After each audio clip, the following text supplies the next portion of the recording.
Welcome to the series on self-leadership. Did you know that you are an ecosystem?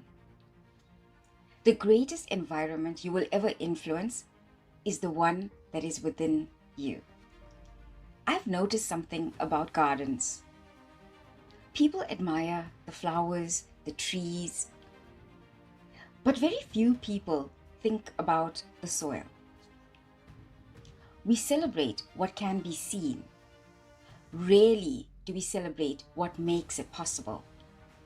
The same is true of our lives.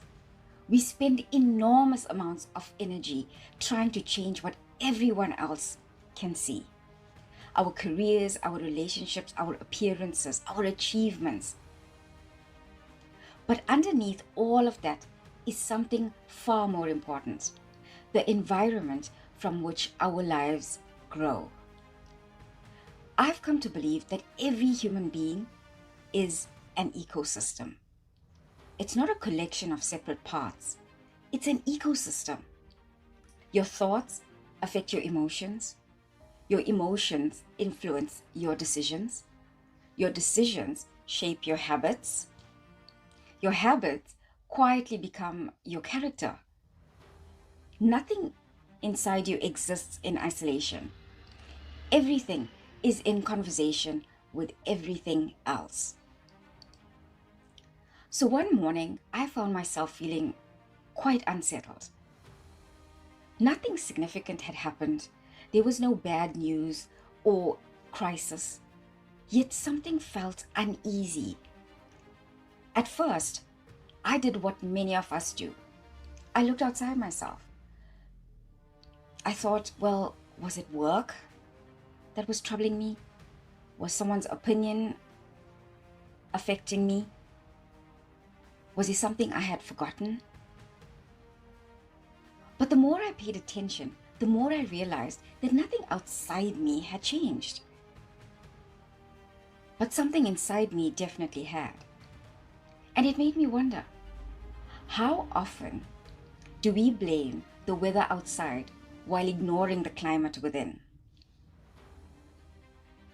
That question stayed with me for a while.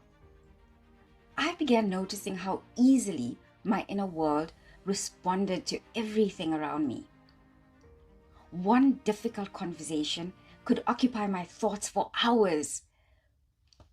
One careless comment could replay itself long after the person who spoke it had moved on. One worrying thought could quietly influence every decision that followed. It wasn't just my thinking. My body responded, my breathing changed, my energy shifted, my patience shortened. That's when it occurred to me. I wasn't simply managing my schedule. I was managing an ecosystem. And every thought, every relationship, every environment, every habit was either nourishing this ecosystem or exhausting it. That changed the way I saw self-leadership. We often imagine leadership as directing other people. But before we ever influence a team, a family, or even a business, we influence ourselves. Not just once, but every single day. Every headline we consume, every conversation we replay, every boundary we ignore, every hour of rest we sacrifice, every person we allow continual access to our emotional world. We're always planting something, and sometimes without even realizing it. Think about a neglected garden, for example. The weeds don't ask permission, they simply grow. The same happens internally. Resentment grows when left unattended. Fear spreads when it is continually being fed. Comparison takes root when we constantly measure ourselves against other people's lives. But remember, so do gratitude and peace and curiosity and hope. The question isn't whether your ecosystem is growing. Of course it is, every single day. But the real question is, what are you growing in your ecosystem? For me, self-leadership became much less about managing time and much more about managing attention. Because attention is like water.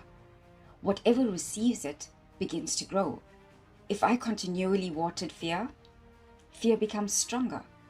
If I continually water resentment, resentment becomes easier to find. If I continually water possibility, my life begins to notice opportunities that were always there. Leading yourself isn't about controlling every single thought. It's about choosing which thoughts deserve a permanent address inside you. That is stewardship. That is responsibility. That is self-leadership. Before you finish today, I'd like to leave you with another selfie. Imagine walking through your entire world as though it were a garden.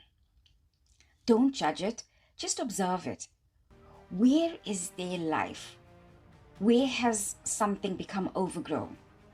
Which relationships nourish the soil? Which thoughts have become weeds? Which parts of you are quietly asking for care rather than criticism? Perhaps self-leadership isn't about becoming someone else. Perhaps it's about becoming a better gardener. Because every decision you make today is planting tomorrow's landscape. So tend to your inner world with the same care you would give to anything you hope will flourish.